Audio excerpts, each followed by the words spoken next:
bir yigit bor edi. Og'ir kasal bo'ldi, o'lishi aniq bo'lib qoldi, lekin jon taslim qila olmadi.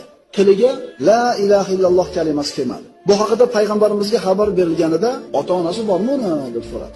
Qari bir onasi bor deyishdi. Chaqirib kelinglar. Onasi payg'ambarimiz oldiga keldi. Payg'ambarimiz bu ayoldan bolasi haqida so'radi. "Ya Rasululloh, men noroziman undan." U o'zini ayolini mendan afzal ko'radi. Meni qo'yib unga yaxshilik qiladi dedi. Payg'ambarimiz sollallohu alayhi vasallam onasining g'azabi, onasining noroziligi uni shahodat kalimasini aytishdan to'sib qo'ydi dedi. So'ngra payg'ambarimiz: "Ey Bilol, o'tin to'plang, kuydirib yuboramiz." Shunda bu yerda turgan ona: "Ya Rasululloh, bolamni ko'z oldimda kuydirib yuborasizmi?" dedi. "Bunga qanday qilib sabr qilaman?" dedi. Payg'ambarimiz: "Vallohi siz norozi ekansiz, uni o'qigan namozi, sadaqasidan unga foyda yo'q dedi. Rozi bo'ling, bo'lmasam bolangiz foydalana olmaydi bu amallaridan." Shunda ona qo'lini ko'tarib, "Allohni, sizni va shu yerda turganlarni guvoh qilib aytaman, men undan roziman." dedi. Bilol Alqamani eshigining oldiga borganda, ichkaridagi Alqama la ilaha illalloh degan kalimani aytdi.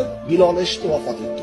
So'ngra payg'ambarimiz sollallohu alayhi vasallamga kelib xabarni berdi. Alqama vafot etdi. Yuvishdi, kafanlashdi. Payg'ambarimiz janozasini o'qidi. So'ngra uni qabrini bir chetida turib aytdiki: "Ey muhojir va ansorlar, kim onasidan ayolini afzal ko'rsa, bas unga Allohning la'nati bo'lsin. Kim ayolini onasidan ustun ko'rsa, bas unga Allohning la'nati bo'lsin" dedi payg'ambarimiz sollallohu alayhi vasallam.